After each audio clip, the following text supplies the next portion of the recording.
On va parler maintenant du Togo. On va rester un peu loin de la politique ce soir. On va évoquer un sujet un peu plus dans le domaine religieux. Des mosquées dans la préfecture d'Agouin ont reçu la visite des profanateurs ces 2 dernières semaines. Les fidèles d'Allah n'ont pas la quiétude dans le quartier d'Agouin-Nivé, des Makoué, Honkui, Sobosito et Agouin Centre où ces individus non encore identifiés rentrent dans ces mosquées, déchirent les livres saints et y mettent le feu.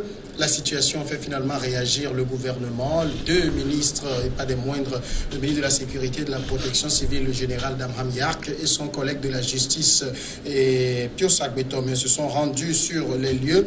Ils ont promis démasquer les auteurs de ces actes abjects et ignobles et de leur appliquer toute la rigueur de la loi. Mais, Basile Abo, pour aller dans le fond, est-ce qu'il y a une quelconque explication à ça?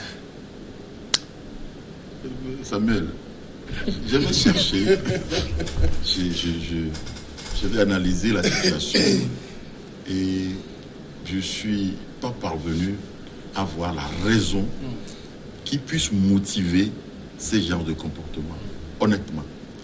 J'ai lu des histoires un peu sur les réseaux sociaux qui racontaient des histoires à dormir debout pour expliquer cette situation, mais je ne trouve pas ces explications comme des trucs intellectuels. Je me dis que c'est des bobards.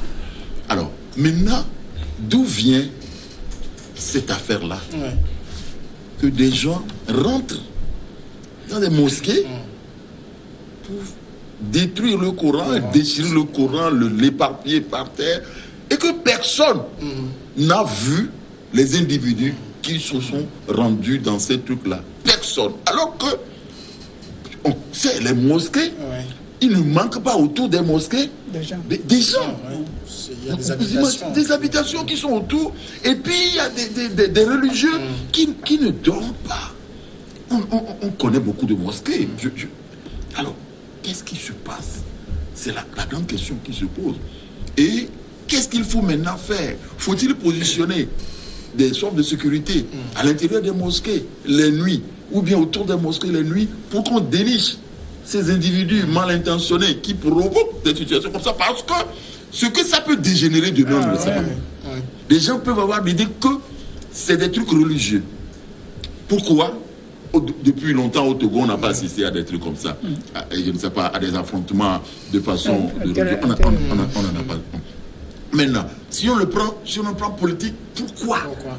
Je ne le sais pas non plus. Et donc, c'est difficile d'analyser la situation qui se passe aujourd'hui au Togo avec cette histoire de religion. C'est très difficile d'analyser. Et donc, si les ministres, je crois, le ministre de la Justice et le ministre Yak Daman se portent donc de pouvoir aller au fond de ce problème, et il faudrait que vraiment ils aillent au fond de ce problème pour éviter que ça dégénère à des conflits religieux. Docteur Iwou, et jusque-là, on reste simplement dans les questions. Pourquoi? Oui, pourquoi? Et nous avons établi une sorte de... Parce que rappelons que ce genre de choses n'ont jamais eu lieu. Oui, ça n'a jamais eu lieu. Au-delà de tout, et le ministre de la Sécurité le disait, on a un respect pour les lieux de culte. Exact. Que ce soit les couvents vaudous, les mosquées, les temples des chrétiens. On a un respect sacré pour ces lieux-là. Et la liberté de culte est la chose la mieux partagée au Togo. Je n'ai jamais vu des musulmans s'attaquer à des chrétiens, à des vaudous. Et là, on a des hypothèses quand même qu'il faut reconnaître. Où quelqu'un en face du pouvoir veut faire tout ça pour accuser le pouvoir d'anti-musulmans, pour que des organisations terroristes comme l'EI ou comme Boko Haram arrivent au Togo et mettent à mal le pouvoir. Ça, c'est une hypothèse. Ou, et ça, c'est là où le pouvoir doit faire attention, des gens du pouvoir peuvent faire ça pour nuire aussi au président de la République en disant... bon, il faut que les djihadistes arrivent. Ça, c'est les 2 pistes que nous avons. Et ça, c'est quand même grave. Mais il y a quand même, moi, je suis un peu confiant qu'on va arrêter tout cela. Pourquoi? Parce que, et là, j'accuse un tout petit peu nos amis des forces de sécurité d'avoir joué un tout petit peu. Parce que là, dans ces mosquées-là, j'ai vu les imams qui prennent le Coran déchiré et Et ça, c'est des pièces à conviction qui ne devaient pas rentrer. Parce qu'on va trouver les gens rentrer dedans et toucher les empreintes. Il y a un imam qui dit qu'en cherchant à arracher un rideau, il y a quelqu'un qui s'est coupé, le sang est versé. Alors, il y a tout ça qui sont des pièces à conviction. À conviction, on peut analyser. Alors, non seulement. Les moyens aussi. Non, les moyens, c'est c'est de la police scientifique, ça. Voilà. Il faut une police scientifique. Attendez, je vais vous dire.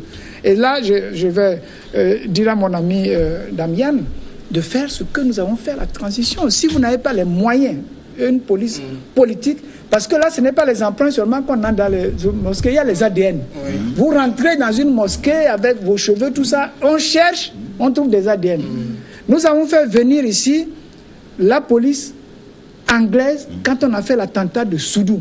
C'est un procureur anglais avec des enquêteurs anglais qui sont arrivés. Ils nous ont donné un rapport rapidement. Toutes ces mosquées-là, l'armée ou la police aurait dû boucler ça et on envoie la police scientifique. Sinon, pas la police scientifique. Ils font appel aux Israéliens, aux Américains, pas les Israéliens, aux Américains, aux Français. Et puis, on peut retrouver que les empreintes du muezzin, parce que moi, on ne peut pas effacer. C'est dans des mosquées, le muezzin qui est venu constater qui sait bien éteindre le feu, donc il aurait dû laisser ses empreintes un peu partout. C'est aussi le comportement qu'il faut questionner dans ce genre de cas. Au-dessus, on n'intervient pas, on n'entre pas sur le lieu, on appelle d'abord. Vous appelez la police qui sécurise, qui met un truc.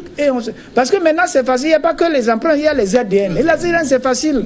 Même vos cheveux là, on peut retrouver des ADN. Si on n'a pas la capacité togolaise de le faire, on fait appel à d'autres. Troisièmement, il y a une possibilité maintenant, c'est de mettre des caméras au niveau des mosquées. Et bon, les gens peuvent venir cagouler, ça aussi c'est une... Mais là, il faut qu'on dise à nos amis musulmans, s'il y a une mosquée qui est vandalisée comme ça, ils n'entrent pas dedans. On sécurise la zone. S'il faut faire venir des gens du FBI ou de l'intelligence service ou des Israéliens pour venir faire, mais ce n'est pas trop cher. On fait ça. Et moi, je suis sûr qu'on va arrêter ces gens-là. Je peux vous parier qu'on va les arrêter. Justement, il y a aussi une question qu'on se pose, c'est-à-dire tout cela se passe dans la préfecture d'Aguenivé. Alors, il y a quand même un tort à donner aux forces de sécurité qui sont censées la nuit faire des patrouilles. Dès qu'il y a eu la première commission de l'acte, on aurait dû sécuriser le quartier, mais on en a 4 dans le même périmètre quasiment. Voilà. Vous savez, cette histoire de mosquée profanée, là, c'est flou. C'est flou pour tout le monde. C'est flou pour le gouvernement, c'est flou pour le PNP, c'est flou pour le Togolais, c'est flou pour l'opposition. Non, ils ont profané des églises aussi, non? Je crois que... Si on a tiré des gaz, ils vont appeler les gaz. Depuis le 17 août, date du déclenchement de cette crise. 19. C'était le 19 août, oui. On a vu beaucoup de choses se passer dans ce pays. Et on a eu la facilité de les attribuer à telle ou telle organisation ou à telle ou telle formation politique. C'est extraordinaire que aujourd'hui ce soit les mosquées qui soient profanées. Mais quand vous poussez un peu loin une analyse, lorsqu'on parle de mosquée, on parle d'ethnie musulmane. Et au Togo, quand on parle d'ethnie musulmane, on parle de la ville de Sokodé. Et quand vous parlez de la ville de Sokodé, on parle du PNP, de Tipé à Tchadam, etc. Donc il y a la zone d'Agoué est un quartier reconnu comme fief du PNP. Donc il ne faut pas écarter l'aspect politique. Il faut aller au-delà. Il faut aller au-delà. Aujourd'hui, vous savez, le Togo, nous, on a eu cette formidable chance de vivre en communauté. On n'a jamais eu de problème de conflit religieux dans ce pays. Mais les gens aujourd'hui, comme le docteur le disait, les gens veulent opposer les Togolais sur un terrain religieux. Mais ça très dangereux. Non. Ça ne passera pas. Parce que nous avons cette culture d'accepter l'autre. On nous a éduqués comme ça dans ce pays. Et si des gens veulent passer par la profanation des mosquées pour atteindre leurs objectifs, ils ont échoué. Et le ministre de la Sécurité a été vigilant. Il a dit, et je pense que le message est passé aujourd'hui, très bientôt, dans pareilles circonstances, dans pareils cas, on connaît quand même le professionnalisme de l'appareil sécuritaire de notre pays pour mettre la main sur les auteurs, etc. Et nous estimons que ça va se faire. Mais je pense quand même que si... Je rappelle que depuis là, on ne connaît pas les vrais auteurs des incendies des marchés. Oui. Non, ça c'est différent. C'est un peu différent. Un rapport a produit que... enfin, on a mis des noms aussi, des visages, je pense. Tout à fait. Maintenant, la justice a même commencé par faire son travail à ce niveau-là. Et dans le cas actuel, la religion, c'est très profond. Oui. Vous savez, quand en France, le gouvernement français a fait tout pour protéger les religions dans ce pays. Pourquoi? Parce que c'est un sujet très sensible.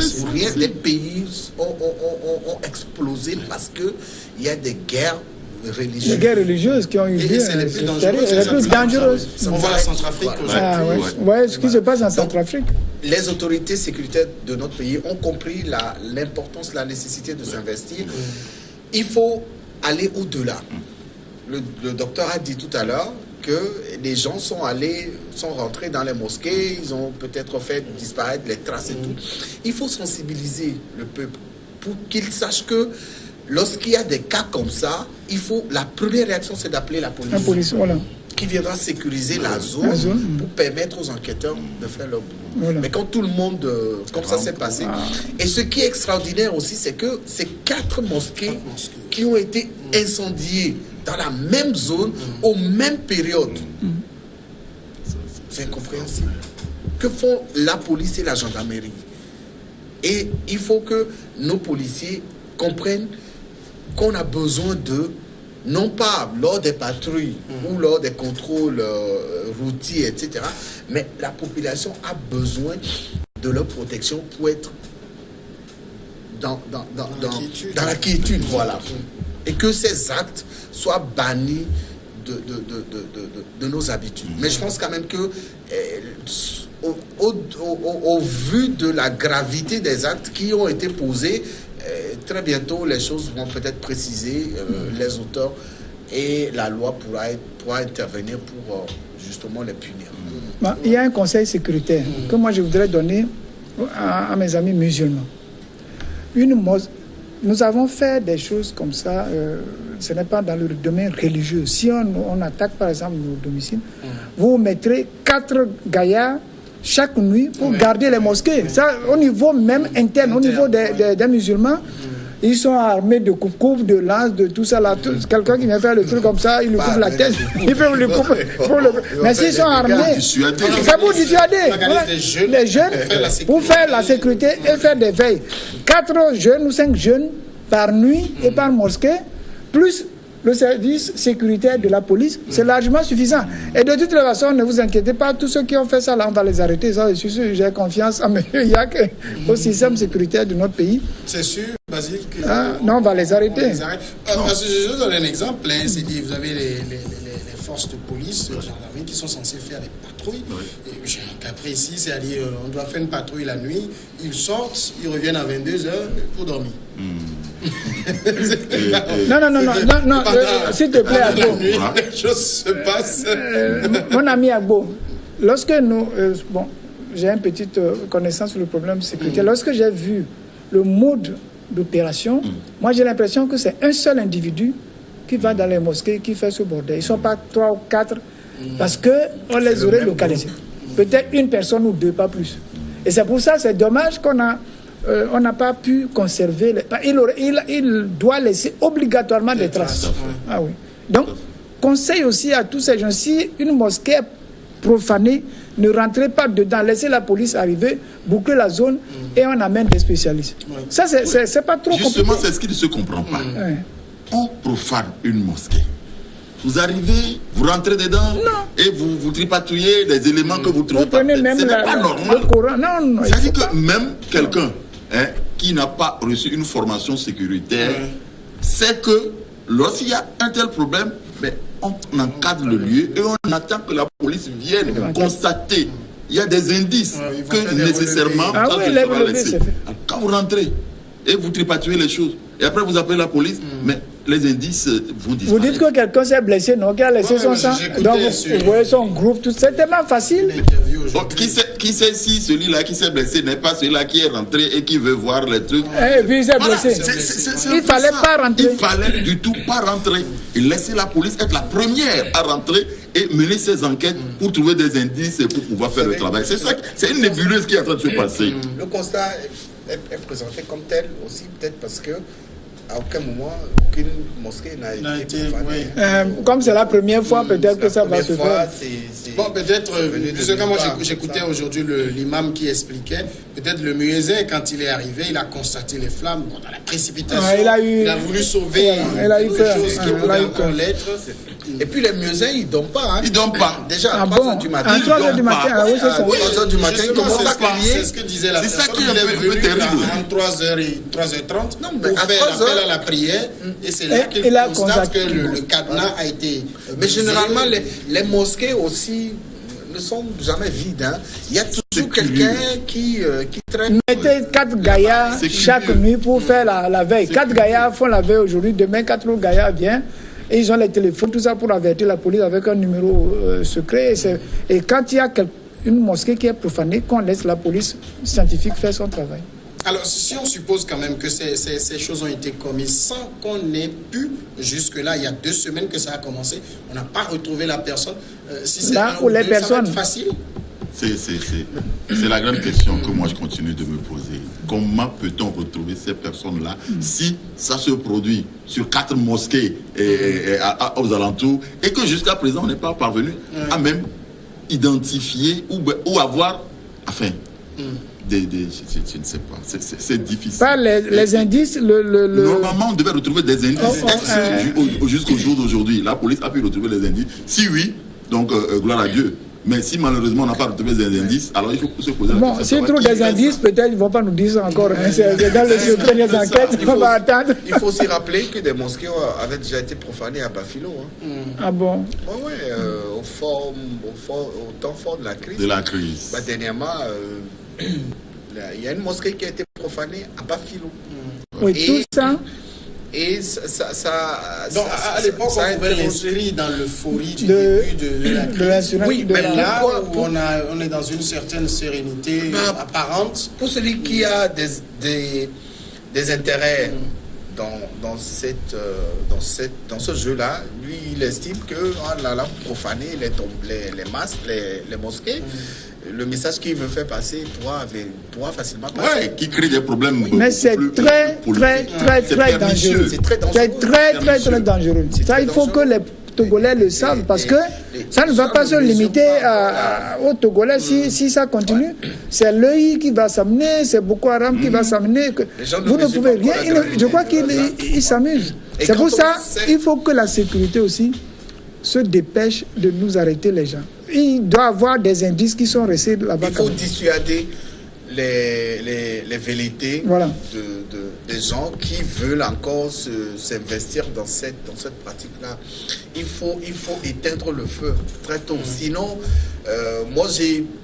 on a vu des guerres religieuses qui ont décimé des pays entiers. Ah ouais. Et qui ont commencé par des choses moins graves que ce qui se passe là. Parce que profaner une mosquée dans la religion musulmane, c'est dingue ce que je vois. C'est un péché. Oui. Mais prière que ce ne soit pas une autoflagellation pour appeler. Non, c'est sincèrement. Tout est possible. Ouais, une autoflagellation pour attirer le regard des personnes pour dire que voilà, les musulmans sont en train d'être ceci. Persécutés au Togo. Oui, c'est ça que j'ai dit. Oui, mais c'est au service de sécurité de nous. Bon, monsieur Yak a promis. Je suis sûr, moi j'ai confiance en lui, ils vont arrêter tous ces gens-là. Est-ce qu'au-delà de ce périmètre où on a noté ces actes-là, il y a des craintes que ça sorte de là? Oui. Toutes les mosquées au Togo sont en danger. Oui. Elles sont toutes en danger. Demain, ça peut être un autre quartier, une autre ville. Tant que les auteurs ne sont pas mis aux arrêts, toutes les mosquées sont en danger. Et au-delà, toutes les religions sont en danger. Bien sûr, parce que vous avoir des représailles sur les églises. Les choses peuvent changer de camp. Si aujourd'hui, ou si demain les musulmans décident de se rendre justice, il y a des radicaux. C'est ça, moi, je suis en train de dire. Voilà. Encore faudrait-il qu'ils sachent que c'est une religion qui les persécute. Non, mais des fois, ils vont pas... Ça peut être de l'autoflagellation. Oui, mais on ne sait, on peut pas... Parce que là, si on prend quand même l'acte, c'est vrai qu'on n'est pas des enquêteurs, mais c'est quelqu'un qui sait où sont entreposés les courants et qui connaît le lieu. Donc, il n'est pas étranger. Il n'est pas étranger au lieu ou au quartier. C'est ce que moi je me dis. Il n'est pas étranger au lieu. Il n'est pas étranger, mais à partir de cet acte, cette personne voudrait aussi créer une situation d'instabilité dans le pays. Ça, c'est très grave. Ouais. Parce que si demain les musulmans s'organisent pour défendre leur mosquée, vous allez avoir des oui. Bon, il faut qu'il y ait ce que je peux appeler la veille musulmane. Dans chaque mosquée, vous avez 4 ou 5 jeunes qui font qui veillent aujourd'hui sur la mosquée. Demain, 4 ou 5 jeunes, ça c'est possible qu'on trouve ça parmi les fidèles. Et ils sont là si on veut venir détruire vos mosquées. Et ils verront, les gens, si les gens sont venus plus armés que, donc sûrement c'est la police. Plus le cordon sécuritaire de la police, je crois que ça ne doit pas être très difficile. Mais c'est une sorte de guerre asymétrique, c'est toujours difficile à gérer. S'il y a 1 ou 2 personnes qui peuvent faire tout ce bordel-là... Peut-être maintenant, il faut lancer un appel à ces personnes dont les mosquées ont été vandalisées, à laisser la police faire son travail. Si ça arrive, encore, il faut qu'ils ne pénètrent pas dans la mosquée. Et ça, c'est le travail de l'Union musulmane. Voilà. Elle a fait une sortie aujourd'hui. Ils ont fait un communiqué. Mais moi, j'ai été surpris désagréablement quand j'ai lu leur communiqué. Moi, je n'ai pas lu le communiqué. J'ai été surpris désagréablement. Je n'ai pas lu une seule ligne où l'Union musulmane appelle les musulmans à faire valoir la priorité de sécuriser... à défendre leur mosquée. Il faut qu'ils défendent leur mosquée. C'est-à-dire que c'est à l'Union musulmane de dire voilà que prochainement, lorsque vous constaterez qu'il y a une mosquée qui a été vandalisée, appelez la police, organisez-vous, sécurisez l'endroit et laissez la police faire. Parce qu'aujourd'hui, si cet acte a été posé, je cite un exemple comme ça, en France, je pense que très prochainement, la police scientifique française aurait des éléments pour justement... On a vu comment les polices françaises ont travaillé lors des différentes attaques terroristes pour pouvoir trouver et mettre des noms sur les auteurs. Alors, si cela a été aussi bien fait ici, je pense quand même que la police scientifique... On a une police scientifique, elle est basée à Dewey. Non, ils ont un corps qui est à Dewey. Moi, j'ai plusieurs fois fait appel à cette police. Malheureusement, cette police n'a pas les moyens. L'équipement est sophistiqué, il faut les avoir, le matériel. Ils viennent faire le constat, portant des gants, etc. C'est toute une gymnastique. C'est très beau à voir, mais après, le résultat ne suit pas. Si les jeunes musulmans, ils peuvent se faire aider par 2 policiers, 2 jeunes musulmans. Les policiers sont armés, les musulmans. Les 2 jeunes de la mosquée, qui sont de la mosquée et qui connaissent toutes des choses, peuvent sécuriser. 4 personnes, ça suffit. Par mosquée, il n'y a pas 10 000 mosquées dans cette zone-là. Et je crois que les services de sécurité vont prendre des responsabilités. Sinon, c'est très dangereux. On fait attention. D'accord. C'est vrai, ça a été calme parce que le sujet, j'imagine que c'était la politique, ça serait parti dans tous les sens. On est fatigué de la politique. Merci à David Djakbavi d'être passé, Basile Agbo et Dr Rio, merci à vous d'être passés. Merci à vous également de nous avoir suivis. À demain.